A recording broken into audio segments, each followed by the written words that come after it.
नमस्कार दोस्तों। स्वागत है आप सभी का हमारे YouTube चैनल पर। दोस्तों, आप सभी ने गंगा पुत्र भीष्म का नाम तो सुना होगा, लेकिन उनके जीवन के कुछ ऐसे रहस्य हैं जिसे महाभारत में छिपाया गया है। आज मैं आपके समक्ष उन्हीं रहस्यों का पर्दाफाश करने वाला हूं। आप हमारी वीडियो के अंत तक बने रहिएगा और देखते हैं कि गंगापुत्र भीष्म के जीवन के क्या ऐसे रहस्य हैं। दोस्तों, पुराणों के अनुसार ब्रह्मा जी से अत्रि, अत्रि से चंद्रमा, चंद्रमा से बुध और बुध से इलानंदन पुरुरवा का जन्म हुआ। पुरुरवा से आयु, आयु से राजा नहुस और नहुस से ययाति उत्पन्न हुए। ययाति से पुरु हुए। पुरु के वंश में भरत और भरत के कुल में राजा कुरु हुए। कुरु के वंश में आगे चलकर राजा प्रतीप हुए, जिनके दूसरे पुत्र थे शांतनु। शांतनु का बड़ा भाई बचपन में ही शांत हो गया था। शांतनु के गंगा से देवव्रत भीष्म हुए। भीष्म ने ब्रह्मचर्य की प्रतिज्ञा ली थी, इसलिए यह वंश आगे नहीं चल सका। भीष्म अंतिम कौरव थे। दोस्तों, आइए अब चर्चा करते हैं पहले रहस्य के विषय में। यह वह काल था जबकि देवी और देवता धरती पर विचरण किया करते थे। किसी खास मंत्र द्वारा उनका आवाहन करने पर वे प्रकट हो जाया करते थे।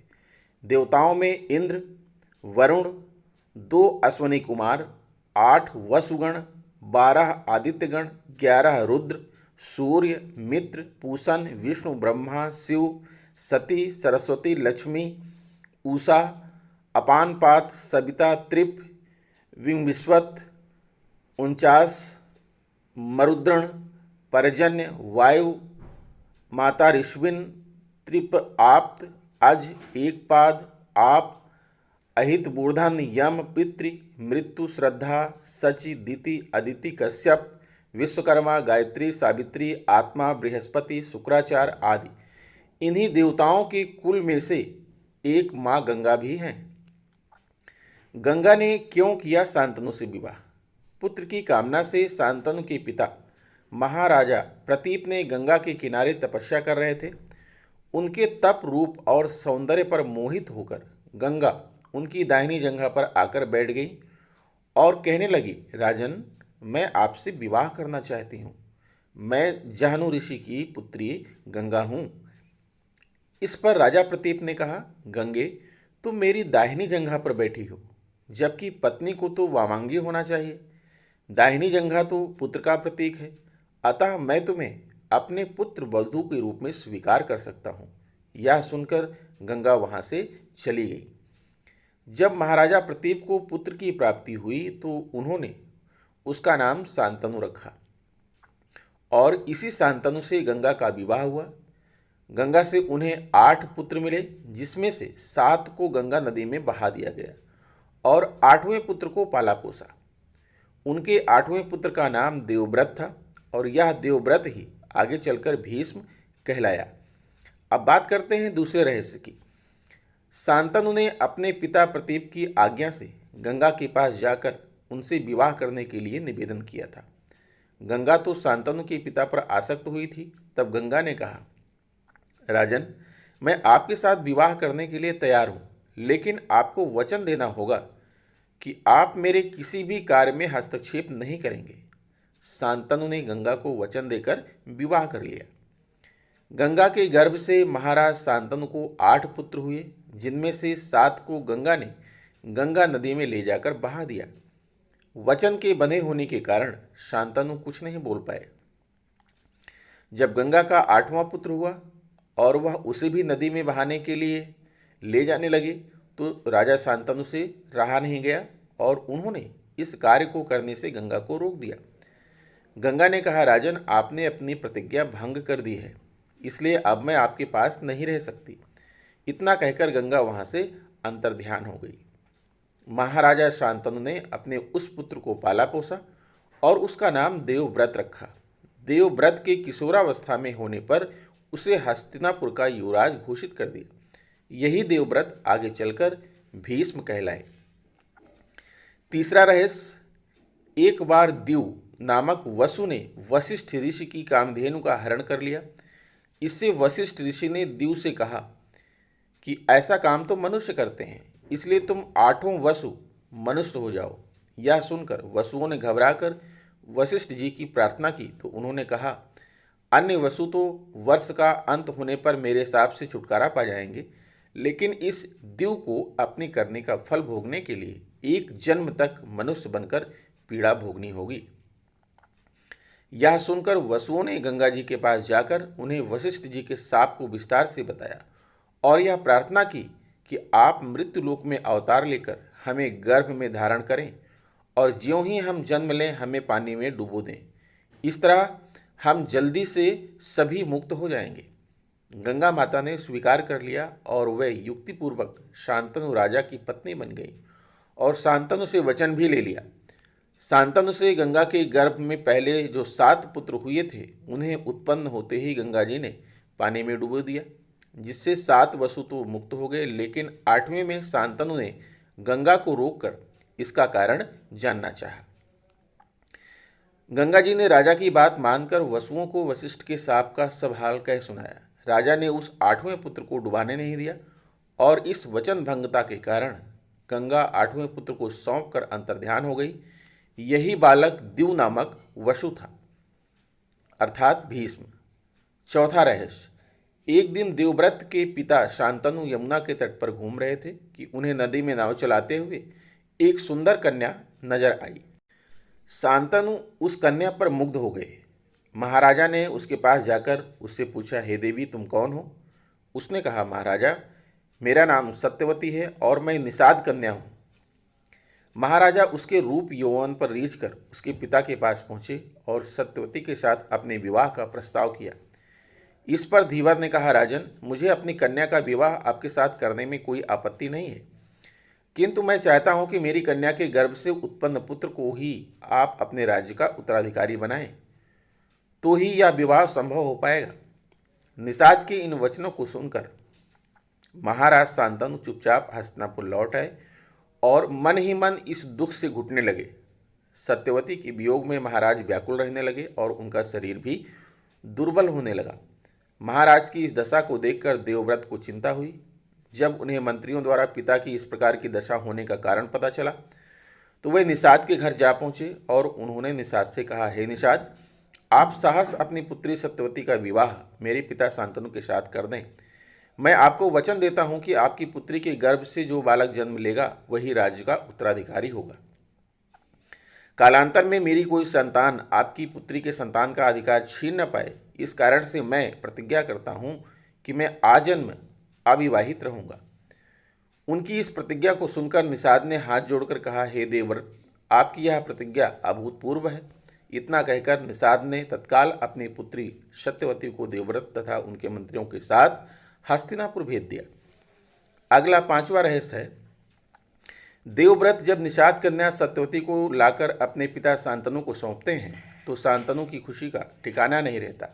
शांतनु प्रसन्न होकर देवव्रत से कहते हैं कि हे पुत्र, तूने पितृभक्ति के वशीभूत होकर ऐसी कठिन प्रतिज्ञा की है जो ना आज तक किसी ने की है और ना भविष्य में कोई करेगा।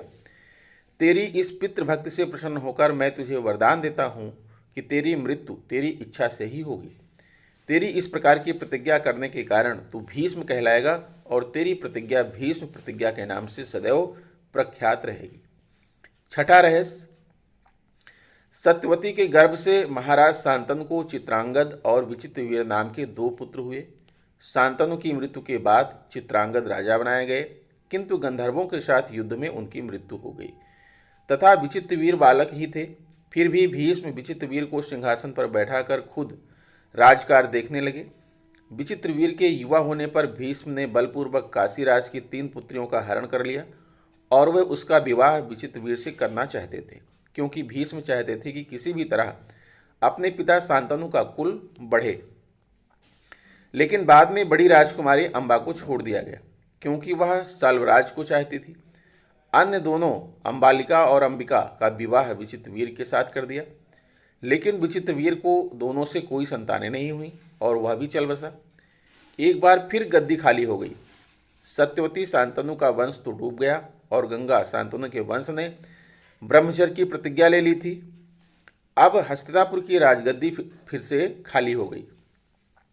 7वां रहस्य, परशुराम से युद्ध। विचित्र वीर के युवा होने पर उनके विवाह के लिए भीष्म ने काशी राज्य की 3 कन्याओं का बलपूर्वक हरण किया था, जिसमें से एक को साल्वराज पर अनुरक्त होने के कारण छोड़ दिया गया। लेकिन साल्वराज के पास जाने के बाद अम्बा को साल्वराज ने स्वीकार करने से मना कर दिया। अम्बा के लिए यह दुखदायी स्थिति हो चली। अम्बा ने अपनी इस दुर्दशा का कारण भीष्म को समझकर उनकी शिकायत परशुराम जी से की। परशुराम ने अन्याय के खिलाफ लड़ने की ठानी।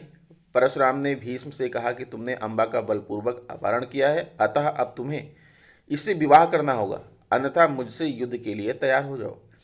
भीष्म और परशुराम जी का 21 दिनों तक भयंकर युद्ध हुआ। अंत में ऋषियों ने परशुराम को सारी व्यथा कथा सुनाई और भीष्म की स्थिति से भी उनको अवगत कराया। तब कहीं परशुराम जी ने ही युद्ध विराम किया। इस तरह भीष्म द्वारा लिए गए ब्रह्मचर्य के प्रण पर वे अटल रहे। 8वां रहस्य, सत्यवती के शांतनु से उत्पन्न दोनों पुत्र चित्रांगद और विचित्र वीर की मृत्यु हो जाने के बाद सत्यवती भीष्म से बार बार अनुरोध करती हैं कि पिता के वंश को चलाने के लिए अब तुम्हें विवाह कर पुत्र उत्पन्न करना चाहिए। लेकिन भीष्म अपनी प्रतिज्ञा तोड़ने को तैयार नहीं होते हैं। ऐसे में सत्यवती विचित्रवीर की विधवा अंबालिका और अंबिका को नियोग प्रथा द्वारा संतान उत्पन्न करने के सोचती हैं। भीष्म की अनुमति लेकर सत्यवती अपने पुत्र वेद व्यास द्वारा अंबिका और अंबालिका के गर्भ से यथाक्रम धृतराष्ट्र और पांडु नाम के पुत्रों को उत्पन्न करवाती हैं। शांतनु से विवाह करने के पूर्व सत्यवती ने अपनी कुंवारी अवस्था में ऋषि पराशर के साथ सहवास कर लिया था, जिससे उनको वेदव्यास नामक पुत्र का जन्म हुआ था। वह अपनी इसी पुत्र से अंबिका और अंबालिका के साथ संयोग करने को कहती हैं। इस तरह यह कुल ऋषि कुल कहलाता है। 9वां रहस्य, भीष्म पितामह ने विवाह नहीं करके ब्रह्मचर्य का पालन किया। उन्होंने अविवाहित रहकर भी इस व्रत का कठोरता से पालन किया था। इसके लिए वह योगरूढ़ होकर ब्रह्मा का ध्यान किया करते थे। उनके समक्ष श्री कृष्ण बच्चे ही थे, लेकिन उन्होंने कृष्ण को भगवान रूप में पहचान लिया था। वह सदा कृष्ण भक्ति में लीन रहते थे। महाभारत युद्ध के दौरान श्री कृष्ण ने निहत्थे रहकर अर्जुन का रथ हाँकने की प्रतिज्ञा की थी, लेकिन भीष्म ने उनसे शस्त्र ग्रहण करने का वचन ले लिया था। कृष्ण के लिए यह धर्म संकट की स्थिति बन गई थी। अंत में भक्त की लाज रखने को जब श्री कृष्ण रथ का पहिया लेकर दौड़ पड़े, तब भीष्म ने हथियार रख दिए और श्री कृष्ण के हाथों मारे जाने में ही अपनी मुक्ति समझने लगे। कृष्ण ने ऐसा करके अपने हथियार न धारण करने की प्रतिज्ञा भी पूरी की और भीष्म के कहने पर हथियार धारण करने का वचन भी पूरा कर दिया। 10वां रहस्य, महाभारत के युद्ध में भीष्म पितामह कौरवों की तरफ से सेनापति थे। कुरुक्षेत्र का युद्ध आरंभ होने पर प्रधान सेनापति की हैसियत से भीष्म ने 10 दिन तक घोर युद्ध किया। 9वें दिन भयंकर युद्ध हुआ, जिसके चलते भीष्म ने बहादुरी दिखाते हुए अर्जुन को घायल कर उनके रथ को जर्जर कर दिया। युद्ध में आखिरकार भीष्म के भीषण संहार को रोकने के लिए कृष्ण को अपनी प्रतिज्ञा तोड़नी पड़ती है। उनके जर्जर रथ को देखकर श्री कृष्ण रथ का पहिया लेकर भीष्म पर झपटते हैं, लेकिन वे शांत हो जाते हैं। परंतु इस दिन भीष्म पांडवों की सेना का अधिकांश भाग समाप्त कर देते हैं। 10वें दिन भीष्म द्वारा बड़े पैमाने पर पांडवों की सेना को मार देने से घबराए पांडव पक्ष में भय फैल जाता है। तब श्री कृष्ण के कहने पर पांडव भीष्म के सामने हाथ जोड़कर उनसे उनकी मृत्यु का उपाय पूछते हैं। भीष्म कुछ देर सोचने पर उपाय बता देते हैं। 11वां रहस्य, 10वें ही दिन इच्छा मृत्यु प्राप्त भीष्म द्वारा अपनी मृत्यु का रहस्य बता देने के बाद इसके बाद भीष्म पांचाल तथा मत्स्य सेना का भयंकर संहार कर देते हैं। फिर पांडव पक्ष युद्ध क्षेत्र में भीष्म के सामने शिखंडी को युद्ध करने के लिए लगा देते हैं। युद्ध क्षेत्र में शिखंडी को सामने डटा देखकर भीष्म अपने अस्त्र शस्त्र त्याग देते हैं। इस मौके का फायदा उठाकर कृष्ण के इशारे पर बड़े ही बेमन से अर्जुन ने अपने बाणों को भीष्म को छेद दिया। भीष्म बाणों की सरसैया पर लेट जाते हैं। दरअसल भीष्म ने अपनी मृत्यु का रहस्य यह बताया था कि वे किसी नपुंसक व्यक्ति के समक्ष हथियार नहीं उठाएंगे। इसी दौरान उन्हें मारा जा सकता है। इस नीति के तहत युद्ध में भीष्म के सामने शिखंडी को उतारा जाता है। भीष्म को अर्जुन तीरों से छेद देते हैं। वे कराहते हुए नीचे गिर पड़ते हैं। जब भीष्म की गर्दन लटक जाती है तब वे अपने बंधु बांधवों और वीर सैनिकों से क्या कहते हैं? 12वां रहस्य। भीष्म के सरसैया पर लेटने की खबर फैलने पर कौरवों की सेना में हाहाकार मच जाता है। दोनों दलों के सैनिक और सेनापति युद्ध करना छोड़कर भीष्म के पास एकत्र हो जाते हैं। दोनों दलों के राजाओं से भीष्म कहते हैं कि राजन्यगण, मेरा सिर नीचे लटक रहा है, मुझे उपयुक्त तकिया चाहिए। उनके एक आदेश पर तमाम राजा और योद्धा मूल्यवान और तरह तरह के तकिए ले आते हैं, किंतु भीष्म उनमें से एक को भी ना लेकर मुस्कुराकर कहते हैं कि ये तकिए इस वीर सैया के काम में आने योग्य नहीं है राजन। फिर वह अर्जुन की ओर देखकर कहते हैं, बेटा तुम तो क्षत्रिय धर्म के विद्वान हो, क्या तुम मुझे उपयुक्त तकिया दे सकते हो? आज्ञा पाते ही अर्जुन ने आंखों में आंसू लिए उनको अभिवादन कर भीष्म को बड़ी तेजी से ऐसे 3 बाण मारे जो उनके ललाट को छीरते हुए पृथ्वी में जा लगे। बस इस तरह सिर को सिरहाना मिल जाता है और इन बाणों का आधार मिल जाने से सिर के लटकते रहने की पीड़ा जाती रही। इतना सब कुछ होने के बावजूद भीष्म क्यों नहीं त्यागते हैं प्राण? 13वां रहस्य। सूर्य का उत्तरायण होना। लेकिन सरसैया पर लेटने के बाद भी भीष्म क्यों प्राण नहीं त्यागते, जबकि उनका पूरा शरीर तीर से छलनी हो जाता है? फिर भी वह इच्छा मृत्यु के कारण मृत्यु को प्राप्त नहीं होते हैं। भीष्म यह भली भात जानते हैं कि सूर्य के उत्तरायण होने पर, प्राण त्यागने पर आत्मा को सद्गति मिलती है और वे पुनः अपने लोक जाकर मुक्त हो जाएंगे। इसलिए वे सूर्य के उत्तरायण होने का इंतजार करते हैं। भीष्म ने बताया कि वे सूर्य के उत्तरायण होने पर ही शरीर छोड़ेंगे, क्योंकि अपने पिता शांतनु से इच्छा मृत्यु का वर प्राप्त है और वे तब तक शरीर नहीं छोड़ सकते जब तक कि वे चाहें। लेकिन 10वें दिन का सूर्य डूब चुका था। 14वां रहस्य। भीष्म को ठीक करने के लिए शल्य चिकित्सक लाए जाते हैं, लेकिन वे उनको लौटा देते हैं और कहते हैं कि अब तो मेरा अंतिम समय आ गया है, यह सब व्यर्थ है, सरसैया ही मेरी चिता है, अब मैं तो बस सूर्य के उत्तरायण होने का इंतजार कर रहा हूँ। पितामह की ये बातें सुनकर राजागण और उनके सभी बंधु बांधव उनको प्रणाम और प्रदक्षिणा कर करके अपनी अपनी छावनियों में लौट जाते हैं। अगले दिन सुबह होने पर फिर से वह सभी भीष्म के पास लौटते हैं। सभी कन्याएं, स्त्रियां और उनके कुल की योद्धा पितामह के पास चुपचाप खड़े हो जाते हैं। पितामह ने पीने के लिए राजाओं से ठंडा पानी मांगा। सभी उनके लिए पानी ले आए, लेकिन उन्होंने अर्जुन की ओर देखा। अर्जुन समझ गया और अपने गांडीव पर तीर चढ़ाया और पर्जन्यास्त्र का प्रयोग कर वे धरती में छोड़ देते हैं। धरती से अमृत तुल्य सुगंधित बढ़िया जल की धारा निकलने लगती है और उस पानी को पीकर भीष्म तृप्त हो जाते हैं। फिर भीष्म दुर्योधन को समझाते हैं कि युद्ध छोड़कर वंश की रक्षा करो। उन्होंने अर्जुन की बहुत प्रशंसा की और दुर्योधन को बार बार समझाया कि हमारी यह गति देखकर संभल जाओ, लेकिन दुर्योधन उनकी एक भी नहीं मानता और फिर से युद्ध शुरू हो जाता है। अगले दिन फिर से सभी उनके पास इकट्ठा होते हैं। वे नए सेनापति कर्ण को समझाते हैं। वे दोनों पक्षों में अपने अंतिम वक्त में भी संधि करने की चेष्टा करते हैं। भीष्म के सरसैया पर लेट जाने के बाद युद्ध और 8 दिन चला। 15वां रहस्य। भीष्म यद्यपि सरसैया पर पड़े हुए थे, फिर भी उन्होंने श्री कृष्ण के कहने से युद्ध के बाद युधिष्ठिर का शोक दूर करने के लिए राजधर्म, मोक्ष धर्म और आपद धर्म आदि का मूल्यवान उपदेश बड़े विस्तार के साथ दिया। इस उपदेश को सुनने से युधिष्ठिर के मन से ग्लानि और पश्चाताप दूर हो जाता है। बाद में सूर्य के उत्तरायण होने पर युधिष्ठिर आदि सगे संबंधी, पुरोहित और अन्यान्य लोग भीष्म के पास पहुंचते हैं। उनसे सबसे पितामह ने कहा कि सरसैया पर मुझे 58 दिन हो गए हैं। मेरे भाग्य से माघ महीने का शुक्ल पक्ष आ गया है। अब मैं शरीर त्यागना चाहता हूँ। इसके पश्चात उन्होंने सब लोगों से प्रेम पूर्वक विदा मांगकर शरीर त्याग दिया। सभी लोग भीष्म को याद कर रोने लगे। युधिष्ठिर तथा पांडवों ने पितामह के सर्विद्ध शव को चंदन की चिता पर रखा तथा दाह संस्कार कर दिया। 16वां रहस्य।